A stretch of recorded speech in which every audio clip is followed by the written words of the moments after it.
सरकारी अफसर हमारे और मंत्री सारे हमारे।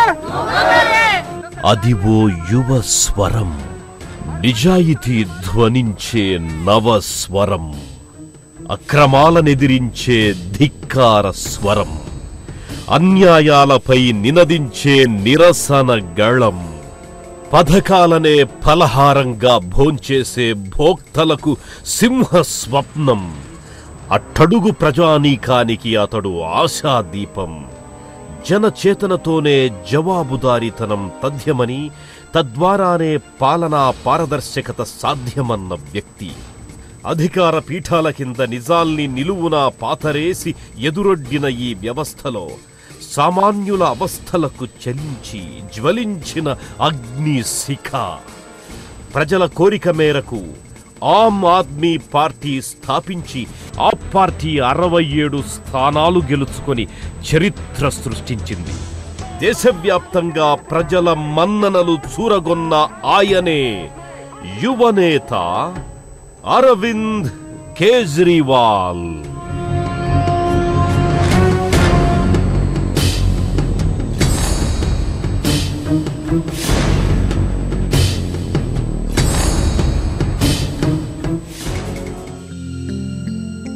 హర్యానాలో ఓ చిన్న పట్టణం శివానీలో నివసించే గోవిందరామ్ కేజ్రీవాల్ ఇంజనీర్ కుమారుడే అరవింద్ కేజ్రీవాల్. అతడి బాల్యం సోనేపట్, మధుర, హిస్సార్లలో గడిచింది. తండ్రి తరచూ చేపట్టే సేవా కార్యక్రమాల్లో ఆ చిన్నారి పాల్గొనేవాడు. తండ్రి స్ఫూర్తితో పెద్దయ్యాక సమాజానికి తనవంతుగా మేలు చేయ నిశ్చయించాడు. ఇంటర్ పూర్తయ్యాక ఐఐటి ఖరగ్పూర్లో బీటెక్లో చేరాడు. 1989లో మెకానికల్ ఇంజనీరింగ్ పట్టా పుచ్చుకున్నాడు. అనంతరం కొంతకాలం జంషెడ్పూర్ టాటా స్టీల్స్లో ఉద్యోగం చేశాడు. కొద్ది కాలానికే ఆ యాంత్రిక జీవితంపై విసుగొచ్చింది. పనిచేయని యంత్రాలు కాదు, మనిషిని మనిషి దోచుకునే సామాజిక వ్యవస్థకే మరమ్మతులు అవసరమని తోచింది. ఈ క్రమంలో సివిల్ సర్వీస్ పరీక్షల వైపు దృష్టి నిలిపాడు. ఫలితాలకు కొద్ది నెలలు వేచి ఉండాల్సి వచ్చింది. ఆ సమయాన్ని అరవింద్ సద్వినియోగపరుచుకున్నాడు. ఈశాన్య రాష్ట్రాలకు వెళ్లి రామకృష్ణ మిషన్లో మిషనరీస్ ఆఫ్ చారిటీస్లో కొంతకాలం పనిచేశాడు. సామాజిక అవగాహనను విస్తృతం చేసుకున్నాడు. तो जब मैं टाटा स्टील में काम कर रहा था तो कई हमारे सीनियर्स जो हैं जो कि सिविल सर्विसेज ज्वाइन कर चुके थे. నేను టాటా స్టీల్ కంపెనీలో పనిచేస్తున్నప్పుడు ఆ కంపెనీని వదిలేసిన నా సీనియర్లు సివిల్ సర్వీస్లో చేరిన అనేక మంది మాతో వారి అనుభవాలు పంచుకునేవారు. సివిల్ సర్వీస్ అధికారుల సేవా పరిధుల గురించి వివరించేవారు. సమాజానికి అద్భుత సేవ అందించాలంటే సివిల్ సర్వీస్ ఒక్కటే మంచి మార్గమని చెప్పేవారు. సమాజానికి ఏదైనా చేయాలన్న ఆలోచన ఉన్నా నాకు ఆ దిశగా కృషి చేయాలన్న భావన కలిగింది. అందుకే సివిల్ సర్వీస్ పరీక్షలు రాసి IRS లో చేరాను. समाज में कुछ कंट्रीब्यूट कर पाएंगे तो इसीलिए सिविल सर्विसेज को चूज किया उस टाइम. 1992లో అతడికి విదేశాల్లో ఉన్నత విద్యకు సువర్ణావకాశం లభించింది. సరిగ్గా అప్పుడే IRSకు ఎంపికైనట్లు వర్తమానం అందింది. తన సేవలు ఈ నెలకే అందించాలని అరవింద్ అప్పటికే నిర్ణయించుకొని ఉన్నారు. దీంతో కొత్త ఢిల్లీలోని ఇన్కమ్ ట్యాక్స్ కమిషనర్ ఆఫీస్లో డిప్యూటీ కమిషనర్గా చేరిపోయాడు. ప్రజలకు అద్భుత సేవలు అందించవచ్చన్న ఊహలతో కొత్త జీవితం ప్రారంభించాడు. కాని కార్యాలయంలో పరిస్థితి అందుకు భిన్నంగా కనిపించింది. అణువణువున అవినీతి, అడుగడుగున అక్రమాలతో కూడిన సదరు ఆఫీసులో అరవింద్ ఇమడలేకపోయాడు. అప్పటిదాకా అవినీతిని వినడమే కాని చూసి ఎరుగని అతడు అక్కడి అక్రమ లావాదేవీలకు సిగ్గుపడ్డాడు, క్షోభ చెందాడు. ఈ క్రమంలో అరవిందులో ఓ ఆలోచన అంకురించింది. ఫలితంగా ఉద్యోగానికి దీర్ఘకాలిక సెలవు పెట్టాడు. భావసారూప్యత గల తన మిత్రులు కొందరితో ఆయన 1999లో సమాలోచనలు జరిపాడు. జనచేతనకు, పాలనా విభాగాల్లో రుజువర్తనకు ఓ ఉద్యమ వేదికగా అతడు 2000 సంవత్సరంలో పరివర్తన్ పేరుతో ఒక స్వచ్ఛంద సంస్థను స్థాపించాడు. అవినీతి బారిన పడే పౌరులకు చట్టాలపై తగు పరిజ్ఞానం అందించడం, ప్రజాహిత వ్యాజ్యాలతో సాయమందించడం తొలి లక్ష్యాలుగా పరివర్తన్ను నడిపించాడు. सन 2000 में हमने परिवर्तन चालू किया. ఓ సాధారణ పౌరుడు ప్రభుత్వ ఆఫీసులకెళ్లి లంచాలు ఇవ్వకుండా తమ పనులు చేసుకోవాలనుకోవాలని మేము కోరుకునేవాళ్ళం. దానికి ఓ వేదిక అవసరమని భావించి 2000 సంవత్సరంలో పరివర్తన్ సంస్థను స్థాపించాం. और उसको रिश्वत मांगी जाती है, उसका काम नहीं किया जाता, उसका सब कुछ काम ठीक है, तब भी उसका काम नहीं किया जाता है. ప్రజలు వారు పొందవలసిన హక్కులు, వారికి రావాల్సిన బకాయిల కోసం అధికారులకు లంచాలు ఎందుకు ఇవ్వాలి? అదే విషయాలను ప్రజలకు తెలియపరుస్తూ వారిని జాగృతపరిచాం. छोटी सी भावना से हम लोगों ने परिवर्तन चालू किया सन 2000 में. తొలుత ఆదాయపు పన్ను ప్రధాన కార్యాలయంలో అవినీతిని ఎండగట్టాలని నిర్ణయించుకున్నాడు. పాన్ నంబర్ల కోసం ట్యాక్స్ రిటర్న్స్ దాఖలు చేయడానికి అక్కడికి ఎందరో వచ్చేవారు. అయితే పన్నుల్లో అంతులేని జాప్యం చోటు చేసుకునేది. వివరాలన్నీ గోప్యంగా ఉండేవి. తీరా విచారిస్తే ఇదంతా మామూళ్ల తంతేనని తెలిసి ప్రజలు మనోవేదనకు గురయ్యేవారు. ఈ అన్యాయాలను, అక్రమాలను దునుమాడడానికి పరివర్తన ఆధ్వర్యంలో అరవింద్ 2001 జూలై 30న ఆదాయపు పన్ను చీఫ్ కమిషనరేట్ ఎదుట సత్యాగ్రహం నిర్వహించాడు. పన్నులు చెల్లించే ప్రతి ఒక్కరికి ప్రభుత్వ సేవలు పొందే హక్కుందని చాటి చెప్పాడు. కొద్ది కాలంలోనే పరివర్తన్ సభ్యులు 700 దరఖాస్తులు స్వీకరించారు. ఆ నిర్భాగ్యుల తరఫున న్యాయం కోసం ప్రజా ప్రయోజన వ్యాజ్యం వేశారు. న్యాయస్థానం సానుకూలంగా స్పందించడంతో ఆదాయపు పన్ను శాఖలో కలకలం రేగింది. అరవింద్ కేజ్రీవాల్ పేరు దేశ రాజధానిలో మార్మోగింది. ఫలితంగా ఇతర ప్రభుత్వ శాఖల్లో పనులు పూర్తి కాని నిస్సహాయులు అరవిందుని ఆశ్రయించసాగారు. ఈ క్రమంలో ఆయన తన కార్యక్రమాలను విస్తరించాడు. करप्शन जो हम एक करप्शन भ्रष्टाचार कहते हैं, ये कई तरह का है. అవినీతి వివిధ దేశాల్లో జడలు విప్పి తాండవిస్తోంది. जिस वक्त जिसके लिए वो जब दफ्तर जाता है और उससे टेलीफोन పౌరులు విద్యుత్ కోసం, నీటి కోసం, రేషన్ కార్డుల కోసం దరఖాస్తు చేసుకున్న ఫలితం శూన్యం. కారణం లంచం. ఇది అధికారుల బాధ్యతారాహిత్యం వల్ల జరుగుతోంది. ప్రభుత్వ అధికారులు సమయానికి ప్రజల పనులు చేయకున్నా, చట్ట ప్రకారం మెలగకున్నా వారి ఉద్యోగాలకు ఏమీ కాదు. కారణం అలాంటి పరిస్థితుల్లో వారిపై చర్యలు తీసుకోనున్న దాఖలాలు లేవు. ఇది గమనించాలి. ప్రభుత్వ ఆఫీసుల్లో ఇలాంటి పరిస్థితి మారాలి. 2002 ఫిబ్రవరిలో అవినీతి చీడతో భ్రష్టుపట్టిన ప్రజా పంపిణీ వ్యవస్థ చీకటి కోణాలు ఆయన దృష్టికొచ్చాయి. రాజధాని మురికివాడల్లో రెక్కాడితే గాని డొక్కాడని నిరుపేదలు వేనవేలున్నారు. ఆ దీనులకు ఇంత కూడు పెట్టాలని ప్రభుత్వం నిర్ణయించింది. అందుకు అంత్యోదయ పథకం తెచ్చింది. సావుకూడును సైతం వదలని అవినీతి పరులు, అక్రమార్కులు ఆఖరికి ఆ నిర్భాగ్యుల రేషన్ ధాన్యాన్ని వదల్లేదు. ఆ ధాన్యాన్ని నల్లబజారుకు తరలించి అంత్యోదయ పథకానికి అంత్యక్రియలు చేశారు. ఈ నేపథ్యంలో అరవింద్ కేజ్రీవాల్ చెడ్డవాళ్ల దుర్మార్గం కన్నా మంచివారి మౌనం మరీ విషాదకరమని భావించాడు. సమాచార హక్కు ఉద్యమానికి ఉద్యుక్తుడయ్యాడు. అదే సమయంలో ఆరావళి పర్వత సానువుల నుంచి దేదీప్యమానంగా దూసుకొచ్చిన అరుణ కిరణం అరుణారాయ్ అతడి దృష్టిని ఆకర్షించింది. రాజస్థాన్లో సమాచార హక్కు కోసం ఆమె సాగిస్తోన్న ఉద్యమం అతణ్ణెంతగానో ప్రభావితం చేసింది. అప్పటికే ఢిల్లీ ప్రభుత్వం సమాచార హక్కు చట్టం తీసుకొచ్చింది. అనంతర కాలంలో అరవింద్ కేజ్రీవాల్ ఈ చట్టాన్ని తన పోరాటానికి పదునైన ఆయుధంగా మలుచుకున్నాడు.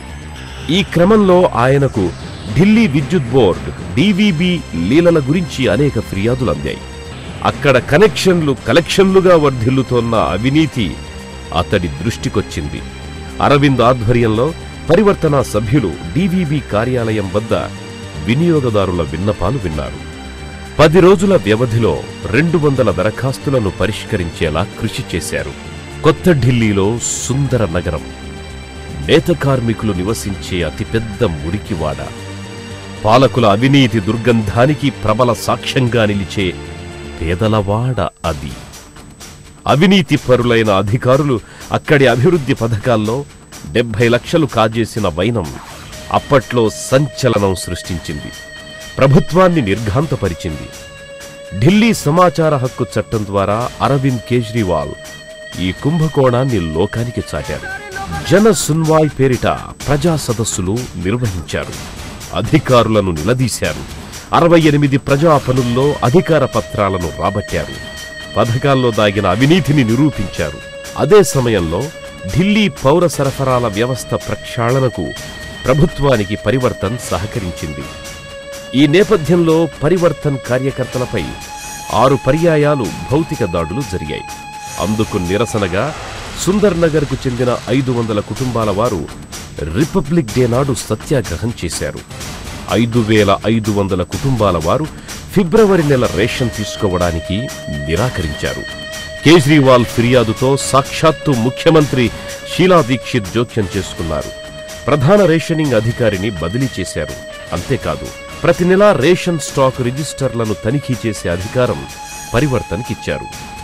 అలా రేషన్ను దారి మళ్లించే వారిని అరవింద్ దారికి తేగలిగారు. ఢిల్లీ శివార్లలో, హర్యానాలో అనేక భూకబ్జాలను, భూకుంభకోణాలను వెలుగులోకి తెచ్చిన అరవింద్పై మాఫియాలు దాడులకు ప్రయత్నించాయి. ప్రాణాలు తీస్తామని బెదిరించాయి. అయినా కేజ్రీవాల్ భయపడలేదు. ये हमारे कार्यकर्ताओं के साथ तो काफी बार हुआ है. దాదాపు 7-8 సార్లు పరివర్తన కార్యకర్తలపై దుండగులు దాడి చేశారు. ప్రజోపయోగకరమైన అంశాలకై ఉద్యమిస్తున్న వ్యక్తులను కొట్టడం అన్యాయం. ఢిల్లీలోని అసిస్టెంట్ కమిషనర్ ఆఫ్ ఫుడ్ ఆఫీసులో 40 మంది రేషన్ డిపార్ట్మెంట్ ఉద్యోగులు మా కార్యకర్తలను మార్కెట్లో తీవ్రంగా కొట్టి గాయపరిచారు. हम कहते हैं हम डेमोक्रेसी में रहते हैं. ये किस तरह की डेमोक्रेसी है? किस तरह का जनतंत्र है ये? मुझे नहीं लगता हम डेमोक्रेसी में रहते हैं जिसमें कि మనం ఎలాంటి ప్రజాస్వామ్యంలో ఉన్నామో అర్థం కాదు. పౌరుల డబ్బుతో, పన్నులతో ప్రభుత్వాలు, ఆఫీసులు పనిచేస్తున్నాయి. ప్రభుత్వ ఖర్చులకు ప్రజల సొమ్ము వాడుతున్నప్పుడు ప్రభుత్వం ప్రజలకు ఏం చేస్తుందో ప్రజలకు తెలపాలి. అలా జరగడం లేదు. ప్రజలకు కావలసిన విద్యుత్తు, నీరు, కనీస అవసరాలు ఏర్పాటు చేయడం లేదు. కనీసం వారికి ఏం అవసరమో, ఏం కావాలో కూడా ప్రజలను అడగడం లేదు. 2005లో కేంద్ర ప్రభుత్వం సమాచార హక్కు చట్టం, రైట్ టు ఇన్ఫర్మేషన్ యాక్ట్ ని తీసుకొచ్చింది. స్వతంత్ర భారత చరిత్రలో భారత ప్రభుత్వం రూపొందించిన చట్టాలలో సమాచార హక్కు చట్టమే విశిష్టమైందని అరవింద్ ఘంటాపదంగా చెబుతారు. రాజ్యాన్ని సొంత ఎస్టేటుగా భావించే పాలకులకు, పెత్తందారులకు సమాచార హక్కు రుచించలేదు. జాగీర్దారీ లక్షణాలే తప్ప జవాబుదారీ పద్ధతులెరగని బ్యూరోక్రసీ బెంబేలు పడింది. ఈ సమయంలోనే అరవింద్ కేజ్రీవాల్ కేంద్రంలో కార్యదర్శి పదవుల్లో నియామకాలకు ప్రాతిపదిక తెలుసుకోదలిచారు. ఏ నిబంధనలు పాటించారో వివరాలు కావాలని కోరారు. అయినా ప్రభుత్వం ఏమాత్రం స్పందించలేదు. ఫలితంగా అరవింద్ సమాచార కమిషన్ను ఆశ్రయించి గెలిచారు. 608 ఫైళ్ల పరిశీలనకు అనుమతిని పొందారు. ఈ పరిణామాలతో ఐఏఎస్ లాబీ కంగుతిన్నది. ఈ క్రమంలో ఫైల్ నోటింగ్స్ వెల్లడికి అవకాశం లేకుండా చట్టాన్ని సవరించాలని సర్కార్ నిర్ణయించింది. అరవింద్ కేజ్రీవాల్ వంటి ఉద్యమకారులు, ప్రజాస్వామ్య హితైషుల ప్రతిఘటనతో ప్రభుత్వం తన ప్రతిపాదనల్ని తాత్కాలికంగా వాయిదా వేసుకుంది. ఇలాంటి సవరణల యత్నాలతో ఉత్తమ చట్టాల్ని ఉత్తుత్తి చట్టాలుగా మారిస్తే సమరభేరీ మోగించక తప్పదని ఆయన తరచూ హెచ్చరిక సందేశాలు పంపిస్తూనే ఉన్నారు. ఉద్యమమో ఉద్యోగమో ఏదో ఒకే మార్గం తేల్చుకోవలసిన సమయం ఆసన్నమైంది. ఈ నేపథ్యంలో 2006 ఫిబ్రవరిలో ఆయన తన పదవికి రాజీనామా చేశారు. కుటుంబ సభ్యులు, సన్నిహితులు ఎంత వారించినా లక్ష్య పెట్టలేదు. లక్షల సంపాదనతో లక్షణంగా బతికే జీవనాధారం వదులుకున్నాడు. నమ్మిన లక్ష్యం దిశగానే సాగాడు. అరవింద్ కేజ్రీవాల్ సమాచార హక్కుపై ప్రజా చైతన్యానికి జాతీయ స్థాయిలో కృషి చేశారు. 700 స్వచ్ఛంద సంస్థలకు చెందిన 1500 మంది వాలంటీర్లకు ఈ శిబిరాల్లో శిక్షణను ఇచ్చారు. పరివర్తన అంటే మార్పు. అది గుణాత్మకమైన, విప్లవాత్మకమైన, రాత్రికి రాత్రే అద్భుతాలు ఆశించకూడదు అన్నది ఆయన సూచన. పరివర్తన్ ప్రజా చైతన్యానికి అప్నా పన్నా అనే పక్షపత్రికను వెలువరిస్తోంది. ఈ చిన్న పత్రికలో పెద్ద పెద్ద నిజాలను, నేతల నిజాయితీని నిగ్గు తేల్చే వార్తల్ని ప్రచురిస్తోంది. परिवर्तन का उद्देश्य है कि जवाबदेह పరివర్తన్ సంస్థ ముఖ్య ఉద్దేశాలు ఏమిటంటే ప్రభుత్వాలు బాధ్యతాయుతంగా ప్రజల భాగస్వామ్యాన్ని కోరుతూ పారదర్శకమైన పాలన కొనసాగించాలి. और इस पूरे इसमें सूचना का अधिकार कानून जो सरकार ने पास किया अभी ప్రభుత్వాలు జవాబుదారీతనంతో ఉంటూ అవినీతి అలసత్వాలను విడనాడాలి, ప్రజల సంక్షేమాన్ని కోరాలి. ఈ అంశాల కోసం సంస్థ ప్రజలను ఎప్పుడూ జాగృత పరుస్తూ ఉంటుంది. జడలు విప్పిన అవినీతి ప్రభుత్వ కనుసన్నల్లో నడిచే సిబిఐ సిబిసిలతో పోతుందా? నవ్విపోదురుగాక నాకేటి సిగ్గు అన్నట్లు నేతలు బరి తెగించారు. బోఫోర్స్ నుంచి 2G స్పెక్ట్రమ్ కుంభకోణం దాకా నీచంగా దోచుకున్నారు, దాచుకున్నారు. ఈ దోపిడీని చూసి కేజ్రీవాల్ గుండె రగిలింది. 2009 నుంచి కేజ్రీవాల్ అవినీతి వ్యతిరేక ఉద్యమాన్ని రాజేశారు. సాధారణంగా నాయకులు పార్టీలు పెట్టి ఎన్నికలు వచ్చినప్పుడు ప్రజల వద్దకు వెళ్తారు. ప్రజల అభిప్రాయాలను అప్పుడే పరిగణనలోకి తీసుకుంటారు. కానీ ఆప్ మాత్రం అన్ని పార్టీల్లాగా ఏర్పాటు కాలేదు. పార్టీ పెట్టేందుకు ముందే పార్టీ పెట్టాలా వద్దా అనే విషయమై కేజ్రీవాల్ అండ్ కో పలు అధ్యయనాలు చేశారు. దేశవ్యాప్తంగా దాదాపు 7.5 లక్షల మంది ప్రజల వద్ద సర్వే చేశారు. అందులో 76% మంది పార్టీ పెట్టాలనే కోరారు. అన్నా హజారే నేతృత్వంలోని అవినీతి వ్యతిరేక భారత్నే పార్టీగా మార్చాలని భావించగా హజారే నుంచి వ్యతిరేకత వ్యక్తమైంది. ఉద్యమానికి రాజకీయ రంగు వద్దని హజారే చెప్పడంతో కేజ్రీవాల్ తానే పార్టీ పెట్టేందుకు సిద్ధమయ్యారు. అలా 2012 నవంబర్ 26న ఆమ్ ఆద్మీ పార్టీ పురుడు పోసుకుంది. చీపురు పార్టీ గుర్తు ఎంపికలోనూ ఆప్ వైవిధ్యాన్ని ప్రదర్శించింది. చీపురును ఎంచుకొని దీంతో అవినీతిని, అక్రమార్కులను సమాజం నుంచి ఊడ్చేద్దామంటూ ప్రజలకు పిలుపునిచ్చింది. పైగా దీనిని కార్మికులకు ప్రతీకగా అభివర్ణిస్తూ పార్టీ అట్టడుగు వర్గాల ప్రజలను ఆకట్టుకుంది. ఈ చీపురు ప్రతిపక్షాలను పూర్తిగా ఊడ్చేయకున్నా ఆప్కి మాత్రం మంచి ఫలితాలనే సాధించిపెట్టింది. దేశ రాజధానిలోని న్యూఢిల్లీ నియోజకవర్గంలో ఒక సంచలనం ఆవిష్కృతమయ్యింది. కాంగ్రెస్ దిగ్గజం వరుసగా 15 ఏళ్ల పాటు ఢిల్లీకి ముఖ్యమంత్రిగా ఉన్న సీఎం షీలా దీక్షిత్ పై పోటీ చేసిన అరవింద్ కేజ్రీవాల్ ఆమెపై భారీ మెజారిటీతో గెలిచారు.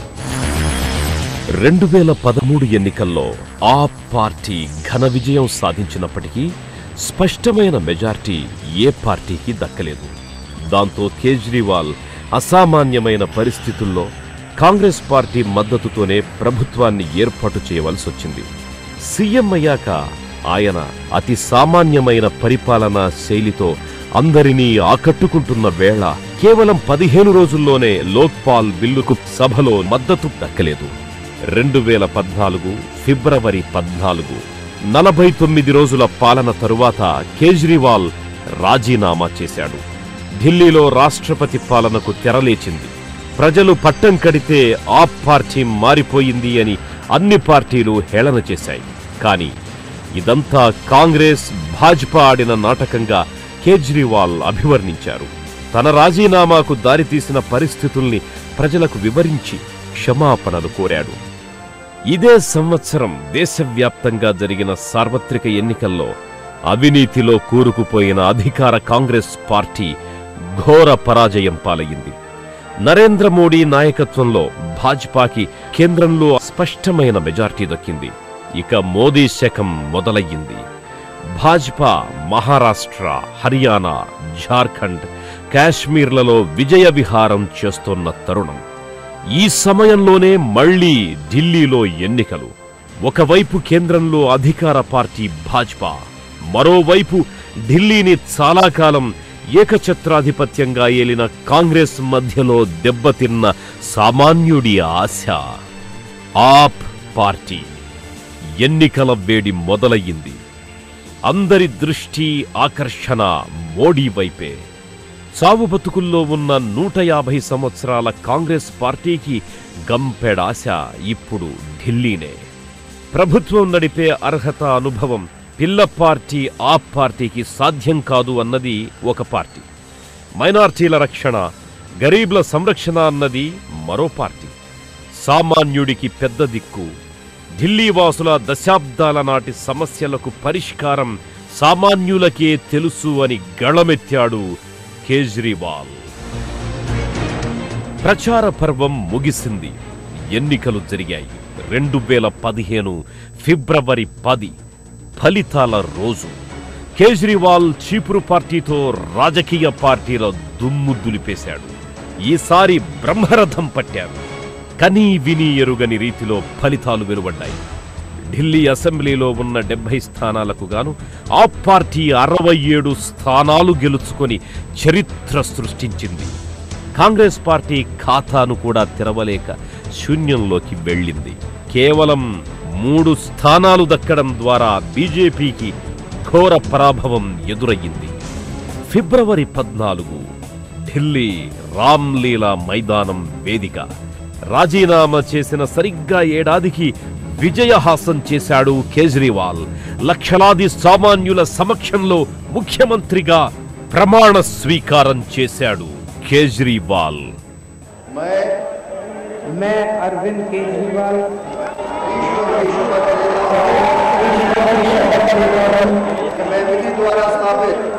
मैं विधि द्वारा स्थापित भारत के संविधान के प्रति सच्ची श्रद्धा और निष्ठा रखूंगा। भारत के संविधान के प्रति सच्ची श्रद्धा और निष्ठा रखूंगा। నేటి సామాన్యుడి ఆశా కిరణం, రేపటి పౌరుడి భవిష్యత్తు దీపం, భావితరాలకు మార్గదర్శనం.